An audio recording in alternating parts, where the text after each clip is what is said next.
तो पता चला कि उस व्यक्ति जिसका हम लपालप पैर छुए थे वो तो यहाँ चपरासी है और वो बड़का जो है ताम झाम लकदक में रहता है, दबंग है, डांटता है बच्चों को तो ललकार के तो बच्चे जो है हिल जाते हैं।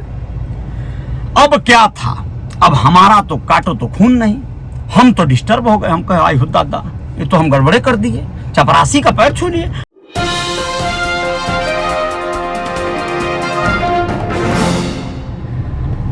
द सीक्रेट एक रहस्य, एक सीरीज है या यूं कहेंगे कि एक फिल्म है, लगभग 1.5 पौने 2 घंटे की यूट्यूब पर मिलने वाली एक वीडियो है। मैं उसे देख रहा था, सुन रहा था, तो वैसे तो मैं कई बार उसे सुन चुका हूं, लेकिन उसमें एक बड़ी अच्छी लाइन, बड़ी अच्छी पंक्ति सुनने को मिली जो बड़ा प्रभावित की। आप सब भी उसे सुन सकते हैं समय हो तो, क्योंकि आजकल समय की ही तो मार है। जिसके पास समय नहीं है वो बीमार है। समय किसी के पास नहीं है, बस मैनेजमेंट करने आ जाना चाहिए। मैनेजमेंट आ जाएगा तो समय निकल जाएगा। आप बहुत सारे ऐसे काम करते हैं जीवन में जिसकी जरूरत नहीं है आपको, लेकिन फिर भी आप करते हैं। तो जब आप उन कामों में कटौती करेंगे तो समय मिल जाएगा, बन जाएगा, और आप अपने जीवन को बेहतर बनाने वाले तमाम प्रकल्प हैं, तमाम कार्य हैं, उनको कर सकते हैं। तो मैंने उसमें सुना, एक लाइन थी कि आपको कृतज्ञ होना पड़ेगा, आपको कृतज्ञता व्यक्त करनी पड़ेगी। मतलब यूं समझिए कि आपके जीवन में जो कुछ भी घटित हो रहा है, आपके जीवन में जो कुछ भी आपके सहयोगी बन रहे हैं, आप अपने हर उस चीज का, जैसे मैं अपनी इस कार का, मैं अपने मित्रों का, अपने परिवार का, अपने जो भी व्यवसायिक प्रकल्प से जुड़े हुए लोग हैं, उन सभी का आभार व्यक्त अगर न कर सकूं तो मैं बहुत बड़ा कंजूस कहलाऊंगा और मुझे उसका बहुत बड़ा दुष्परिणाम भुगतना पड़ेगा। तो आपको हर हाल में कृतज्ञ होना पड़ेगा। कुदरत का, प्रकृति का, धरती का, बारिश का, सूर्य का, चांद का, रात का, दिन का, पेड़ का, पौधा का, हर चीज का, भोजन का, पानी का। कृतज्ञ बनिए। कृतज्ञता व्यक्त करने वाली चीज है। दिल से आप आभार प्रकट कीजिए उस चीज के प्रति जिसके प्रति आप कृतज्ञ हो रहे हैं। आभार प्रकट करने में कोई आपको पैसा नहीं लगेगा, आपका स्वभाव बस लगेगा, आपकी जुबान, आपकी वाणी। आप दिल से बोलिए, हृदय से बोलिए कि मैं आभारी हूं, मैं कृतज्ञ हूं आपके इस वजह से, जिस भी वजह से आप कहें। धन्यवाद दीजिए, बार बार धन्यवाद दीजिए, इसकी आदत डालिए। चलिए, मैं इसी क्रम में आप लोगों को आज जो बताने जा रहा हूं वो बहुत विशेष है दोस्तों। कई बार एक ऐसा टॉपिक दिमाग में आता रहा कि लोग कई बार किसी को गलती से पैर पड़ गए रहते हैं एक बार, और बाद में उन्हें एहसास होता है कि भैया हम तो जो है यार गलती से पैर पड़ गए, ये तो छोटा आदमी है। तो उसके बाद वो उस व्यक्ति से नजरें चुराते हैं। वह उस व्यक्ति के पैर पड़ना छोड़ो, वह अगर उसे देख लेते हैं तो नमस्ते भी करने से बचते हैं, शर्मिंदा होते हैं। उनको लगता है कि मैंने एक बार पैर छू लिया था इसका गलती से, इसलिए मैं बड़ा शर्मिंदा हूं यार, उससे कहां से कहां ये दिख गया। दोस्तों, बहुत छोटी सी बात है, एक कहानी के माध्यम से बता दूं, छोटी सी कैजुअलिटी जो हमारे साथ हुई थी। हम लोग बहुत 12वीं का एग्जाम देने के लिए एक बार गनियारी इंटर कॉलेज, मदनपुर थाना अंतर्गत आता है, देवरिया जिले में। गनियारी आए हुए थे। गनियारी इंटर कॉलेज बड़ा फेमस था कि वहाँ एडमिशन करा लेंगे, फॉर्म भर देंगे तो पास हो जाएंगे। पता नहीं क्यों नकल वकल होता है इसके लिए, शायद अब नहीं होता होगा, पहले का एक रिकॉर्ड था। तो वहाँ पर हम लोग आए और वहाँ पर एक आदमी एकदम लकदक में जो है पायजामा कुर्ता पहना हुआ, मूंछ टाइट टाइट रखा हुआ, मोटा ताजा तगड़ा लंबा चौड़ा व्यक्ति वहाँ कुर्सी लगाकर विराजमान था ऑफिस के जस्ट बाहर।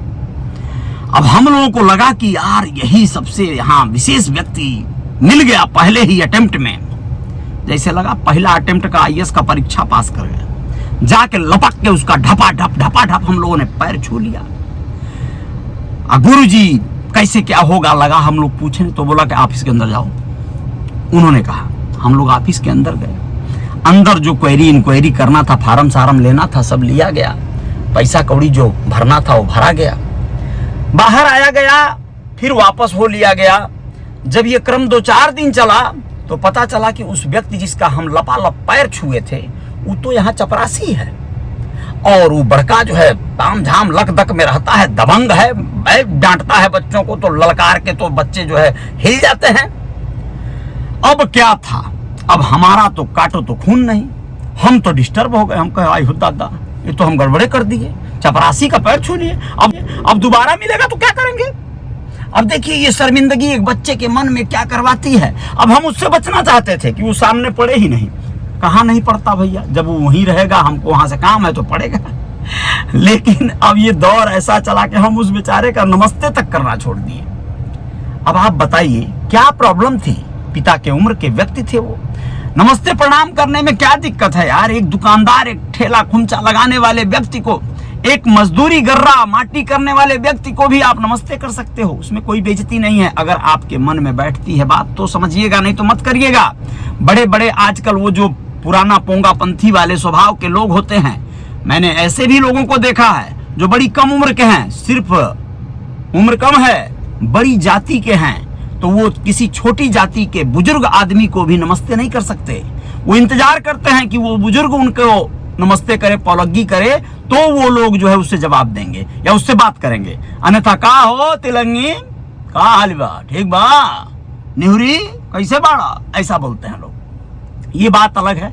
अब यहाँ पे आप लोगों को बताना चाहूंगा कि आप क्या करिए। कई बार मेरे कुछ ऐसे परिचित हैं जो लोग मेरे साथ भी वही चीज करते हैं। जैसे गलती से उन लोगों ने कभी नमस्ते प्रणाम कर दिया, अब कोई बात बाद में उनको मेरी खटक गई, मेरा कड़वा स्वभाव, मेरी बातें, समाज सुधारने वाली बातें, मेरा पकड़ पकड़ पकड़ बतियाने वाला स्वभाव उनको खटक गया।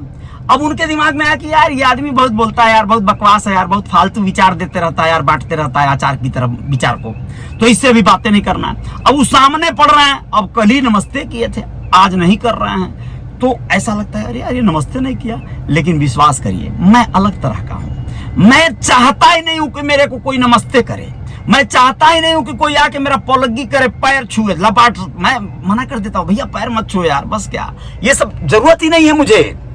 मैं चाहता हूं अब इसमें से कुछ लोग सोच रहे होंगे कि मुझे आता भैया को आज कोई नमस्ते नहीं किया है तो इसीलिए गरमाए हैं। ना ना ना राजू, ऐसा नहीं है भाऊ, ऐसा है, सिंपल सी बात है। ये आपके जीवन में भी हो रहा होगा कि आप लोगों में से यदि कोई ऐसी कुंठित मानसिकता से ग्रसित है कि वह किसी का पैर छू लिया है तो दोबारा वो चाहता है कि दोबारा दिखाई ना दे, क्योंकि वो तो छोटा आदमी था, हमने गलती से छू लिया था, या वो बेकार निकल गया, वो तो हमारे फुफ्फा का दुश्मन निकल गया, तो अब हमको भी इससे दुश्मनी निभाना है।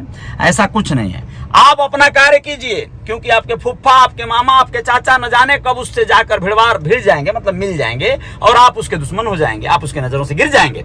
तो बेहतर यह है कि अपने संबंधों को बेहतर बनाइए, आभार प्रकट कीजिए इस कुदरत का, इस प्रकृति का और सबका जो आपके जीवन में जय जयकार करने में सहयोगी बने हैं, उनके प्रति आभार प्रकट कीजिए। कभी कोताही मत बरतिएगा, डंके की चोट पर उनकी तारीफ कीजिएगा। मैं जैसे करता हूं, श्री जनार्दन निषाद सर के बारे में बोलता हूं कि उस व्यक्ति ने मेरी जिंदगी बदली है। मैं अपने आप को गौरवान्वित महसूस करता हूं। मैं अब अपने पैशनेबल काम करता हूं, जिसमें मेरा पैशन रहा है, जिसमें मेरे शौक रहे हैं, क्योंकि मैं अब पैसिव इनकम करता हूं, तो मैं उस व्यक्ति को कैसे श्रेय नहीं दूंगा। तो मैं फ्रीडम कुछ पाया हूं उस व्यक्ति की वजह से, तो उनका मैं बार बार प्रतिदिन मैं एक बार याद करके उन्हें धन्यवाद देता हूं। उनके सामने न दूं सही, मैं कुदरत के सामने देता हूं। मैं उन सभी लोगों का धन्यवाद देता हूं जो मेरे जीवन में जय जयकार करने में सहयोगी बनते हैं। जो मुझे गालियां भी देंगे मैं उनको भी धन्यवाद दे देता हूं। मेरे भाई, धन्यवाद की ऐसी एक आदत पड़ गई है, आपके जीवन में भी आदत पड़ जाए। और नमस्ते प्रणाम पलग्गी, अरे यार भाई, आप इस चीज से बड़े बनोगे। अगर किसी को आप नमस्ते करेंगे तो आप छोटे नहीं हुए। अरे उसको सोचने दो। कुछ लोग तो फोन करके इंतजार करते हैं कि वो सामने वाले को, अभी देखो, अभी हम फोन करते हैं, अभी देखो कैसे बात करेगा। फोन करके वो लोग बोलते हैं हेलो का हाल बा, तो वो इंतजार करते हैं कि सामने वाला बोले नमस्ते भैया, प्रणाम भैया, का हाल भैया। तो वो एक स्वभाव होता है। कई बार ऐसा होता है तो कर लो ना भैया, उनको, उनका मन भर जाए, उनका सम्मान बढ़ जाए, उनके सम्मान को बढ़ा दिया जाए तो कोई दिक्कत नहीं है। कई बार ऐसे अवसर आपके जीवन में आएंगे जब लोग आपसे अपेक्षाएं करेंगे कि आप उनको नमस्ते करिए, प्रणाम करिए, तो कोई बात नहीं। अगर आपके मन में भी वैसी ही भावना, दुर्भावना पल रही है जैसी उनके में पल रही है, तो आप भी मत करिए। वो भी नहीं कर रहे हैं, आप भी मत करिए। वो भी सेखी में, आप भी सेखी में, सेखिए में, सब खत्म। लेकिन अगर बात को बनानी है, बात को और बड़ी करनी है, तो सामने वाला किस मूड में है, किस एटीट्यूड में है, उसे रहने दिया जाए। आप किस तरह का कार्य कर सकते हैं कि जीवन में बहुत बड़ा बदलाव आ जाए, ये आपकी मर्जी होनी चाहिए। तो बहुत बहुत शुक्रिया, धन्यवाद। मेरा आशा है आप लोग समझ गए होंगे।